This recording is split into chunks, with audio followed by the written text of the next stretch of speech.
Hello, hello. So it's another episode of Drive-In Podcast, and I'm in my room, so I'm gonna see if the audio sounds a little bit better here. I might also try recording in my washroom because apparently it's supposed to be a lot more acoustic in there. So with that out of the way, just get this started. I just wanted to shoot a short video.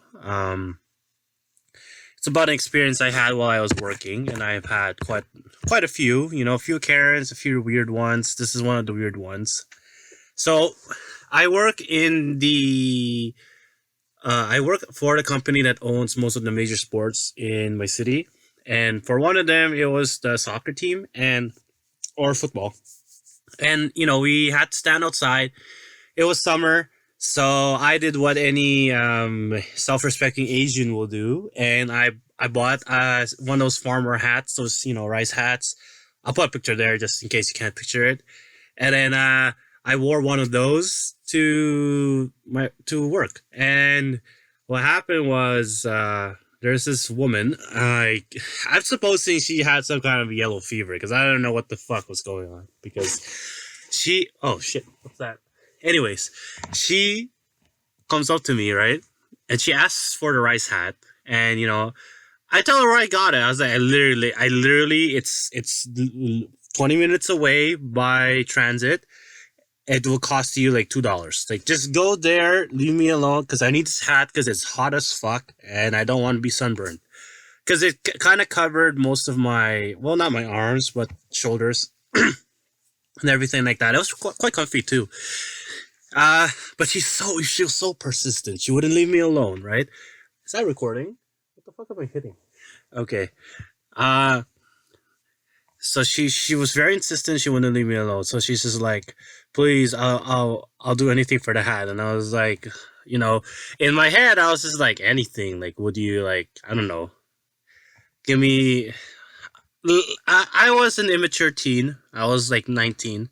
I was like, would you suck it for like my hat? Because even then, I'm still not going to consider it. But like, if you're this desperate over like a $2 hat, let me know, right? So we go. There's this back and forth. She's with me for almost 10 minutes, arguing with me to give the hat, and it was pissing me off. So it kind of got obvious. I was getting a little annoyed, and she was like, "If you give me the hat, I'll show you my breasts." And I was like, "Whoa!" I was like, "Wow, a very good deal, mind you.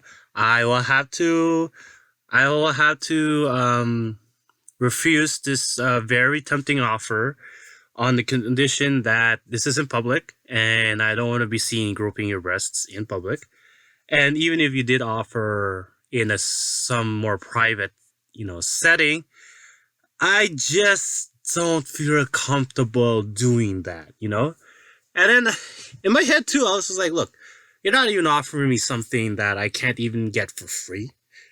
Okay, well, I can't touch your breast for free, obviously. But then, if you're just offering for me to look at your breasts, there's a lot of content out there, and I'm sure your breasts are lovely. You know, all power to you. But there are some very nice ones on the net that I can get for free on the click of a button. So I was speechless. It's fucking, how like the world kind of stops when she said that. I swear to God, everyone around that area just started looking at me, and I was just like, "Look, you need to understand. There's context here. I wasn't forcing her to show. Like, please don't think I because I kind of pervert. Please, that's for later at home. Anyways, going back to the story. So fucking this fucking guy comes up to me, and then it's some older Russian dude. He's just like, "Do it." I was like, "Do what?" Her breasts. And I was just like, "Look, as much as I'd love to, and I'll be honest, I was very tempted. I was like, this is neither the time nor place for it. Okay, I still got 2 hours in the shift."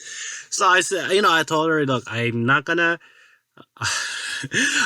check out your breasts, but I'll give you the hat if you were that desperate." So kind of borderline what I was thinking. I was like, so you were that desperate, like if I had asked for a BJ, there's a very strong possibility I could put it at 60% that she would have said yes. And I was just like, guess if you're gonna give up your breasts, then I don't know. I guess maybe they have standards. I mean, your mouth's a lot different. I don't know, but I was just like, at that point, I was like, are you gonna offer your breasts? If you guys, sorry, if you're gonna offer your breasts, I could probably get something a little bit more than that, right?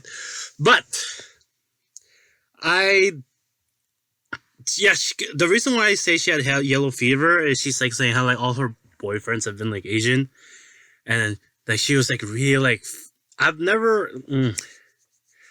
I guess this is how an Asian woman must feel sometimes with those white dudes, like just being like really creepy about the whole like exotic thing. Because that was the first time I felt like I was like some kind of exotic candy. Because I was like, oh, this lady would lick me if she could. I don't know. I didn't know what was going on. And I was like, this is in public too. I was like, and then she wasn't even kidding because her and whole group of friends, it was just a bunch of Asian guys. I was like, okay, I don't know what the hell's going on here, but I don't want to be part of this group. There's something, very wrong happening. So I'm just gonna get back to work and have yourself a lovely day and enjoy the hat. I don't know. Maybe I overreacted a little, but I don't know. I don't think that it was. I how do I phrase this? If a woman's gonna show me her breasts, there's context to it. I don't want this some random woman coming up to me offering her breasts for something that I have. Like a Chinese rat hat at one of those farmer hats that cost you $2 if you just like put time into it. I don't know. Anyways, that's my story. But some random woman offering her breasts to me, which would have been very nice. I will admit, but I don't know.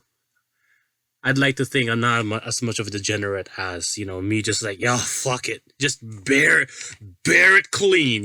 I think it's okay to have some standards in that sense. Anyways, thanks for listening. Later days.